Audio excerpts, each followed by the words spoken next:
Hello दोस्तों, कैसे हैं आप सब। आई होप आप सब बहुत अच्छे होंगे। ये देखिए, आज जितिया का पारण है दोस्तों। 10 बज के कुछ मिनट से 21 मिनट से था पारण आज। तो जिन्होंने 6 तारीख को व्रत किया है वो आज पारण करेंगे। ये देखिए हमारी राधा प्यारी और ये हमारे कन्हैया। तो पारण का भी हो चुका है दोस्तों पूजा। वो पूजा से आरती सब हो चुकी है। ये देखिए, और पारण हमारा हो चुका है। तो वही कई लोग का कमेंट था कई लोग का कमेंट था। और ये हमारा शिव मंदिर पूजा पाठ हो चुका है सब यहाँ भी। ये देखें, तो कई लोग का कमेंट था दोस्तों कि दी जो जिन्होंने 7 तारीख को कर रखा है, जो जैसे आज शनिवार है तो हम लोग का तो आज पारण हो गया। जिन्होंने आज करा है वो पारण कब करेंगे? तो उनका पारण सुबह 5:59 से स्टार्ट है कल वाले। तो वो सुबह 5:59 से पारण वो करेंगे। ये देखें, और हम लोग का जो था आज का पारण था वो 10:21 से शुरू था। तो हम लोगों का जितिया हो गया, हम लोग का पूजा हो गया दोस्तों, पारण भी हो गया हम लोग का। और बहुत जगह पे आज भी हो रहा है और बहुत जगह पे कल भी हुआ था। तो मैंने पहले भी वीडियो डाला था कि 6 तारीख को क्यों करना है, क्योंकि हम लोग कोई भी व्रत पूजा करते हैं दोस्तों तो उद्यातिथि को ही लेके करते हैं। तो इसीलिए हमें कल का व्रत ज़्यादा बेहतर था, ज़्यादा अच्छा लगा। बहुत सारे पंडित जी बता रहे थे कल का सुबह, बहुत सारे पंडित जी बता रहे हैं आज का सुबह। तो इंसान ना बड़ा कंफ्यूज हो जाता है। तो इस कारण से आप बहुत सारे ये पत्रा है, कैलेंडर है, जो भी है वो सबको निकाल के पहले से देखें और उसमें पूरा संतुष्ट हो जाए तभी उस चीज़ को करें।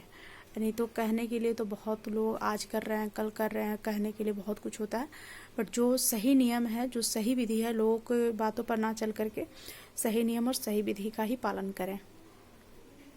और जितिया का पारण में हमेशा ध्यान रखें कि आपको ताज़े दूध से पारण करना है। जो सुबह का दूध होता है, गाय का दूध होता है। गाय का दूध नहीं मिलता है तो कोई बात नहीं, भैंस का दूध से भी होता है, बट ज़रूरी होता है गाय का दूध के जहाँ पे मिल रहा हो गाय का दूध, तो गाय का दूध से ही आप पारण करें। इसमें बासी चीज़ों का इस्तेमाल नहीं किया जाता है, क्योंकि सुबह इसमें पूजा होता है, नहा धोवा कर साफ सफाई होकर के पितरों के लिए खाना निकलता है, उसके बाद आपको ये पारण करना होता है। तो इसलिए आप शुद्ध दूध से, गाय के दूध से आप पारण करें, उस सबसे बेहतर होगा।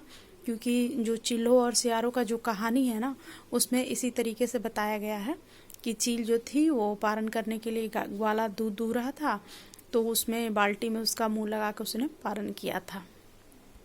और सियार जो था उसे रात में ही भूख लग गई और वो राजा का बेटा मरा था उसी दिन, क्योंकि रानी ने भी जितिया नहीं किया था, ऐसा कहानी में कहा गया दोस्तों। बाकी ऐसी कोई बात नहीं है। आप अच्छे से जो व्रत नहीं भी कर पाते हैं वो भी भगवान से प्रार्थना कर सकते हैं।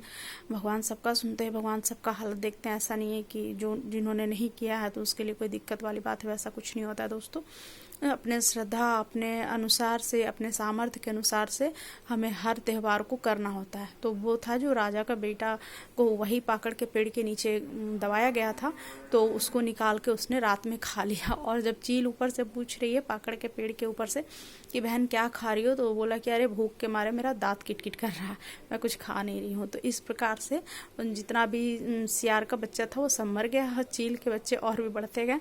और वो सुबह उठ करके जा करके वही ग्वाला जो दूध दूह रहा था ना, वहाँ पे जाके उसने पारण किया। तो इसीलिए इसमें ताज़े दूध से पारण करने का सबसे विशेष महत्व है दोस्तों। दूध से ही पारण होता है, बेहतर होता है, ठीक है। बाकी तो जिसके पास जैसे सुविधा होता है, लेकिन इसमें बहुत नियम होता है। इसमें तीज में तो हम जैसे भी कर लेते हैं, बट इस जितिया इसीलिए कहा गया है कि खर जितिया ऐसे कहा जाता है। सादा जितिया का मतलब है कि इमरजेंसी में अगर किन्हीं से नहीं हो रहा है तो 12-1 बजे के बाद थोड़ा बहुत पानी ले सकते हैं। बट खर जितिया का मतलब यही होता है कि उस दिन ब्रश भी आपको नहीं करना होता है, बिल्कुल मतलब मुंह में पानी भी नहीं लेना होता है। आप रात में नहा धोवा करके, आप उस दिन भी ब्रश नहीं करना होता। रात में भी पूजा हम लोग करते हैं पर ब्रश नहीं करते हैं, सिर्फ ऐसे ही कुल्ला करके और आपका सुबह नहा धोवा के आप पूजा करते हैं। तो इसी प्रकार से होता है। और बहुतों का था कि जो मूर्ति बना के पूजा करते हैं देव, उसका क्या होता है, तो उसको प्रॉपर हमें 8 दिन तक रखना होता है। जब हमारा अमावस्या आता है उस दिन उसका पूजा करने के बाद उसका विदाई किया जाता है, उसका क्या बोलते हैं उसको, विसर्जन किया जाता है अमावस्या के दिन। तो ये भी ध्यान रखें, जो मूर्ति बना के पूजा करते हैं वो ध्यान रखें कि अमावस्या के दिन ही विसर्जन उसका होता है, उससे पहले नहीं होता है। और 8 दिन वो घर में रहते हैं, तो आप उन्हें उठा करके भी समेट के, कहीं कहीं पे होता है, मुझे पता चला कहीं कहीं पे होता है कि पॉलीथीन में उसे उठा करके समेट के आपने एक जगह टांग दिया और फिर उसके बाद आप जाके अमावस्या के दिन परवाह करते हैं उसको, तो वो गलत है, बिल्कुल गलत है। वो इसीलिए रखा जाता है कि 8 दिन उनको सेवा देना होता है और उनकी सेवा करने के बाद उन्हें विदाई दी जाती है। तो इस चीज़ का भी बेहतर ख्याल रखें, क्योंकि छोटा सा ही चीज़ करें बट उसे प्रॉपर करें, अच्छे से करें। तो हमारा तो पारण हो गया दोस्तों, हमारी पूजा हो गई, आप लोग भी करें। और जिन्होंने आज किया है तो वो सुबह 5:12 या 5:15 से उनका पारण का समय स्टार्ट हो रहा है। तो देख लें। मेरी तरफ से सब राधे राधे।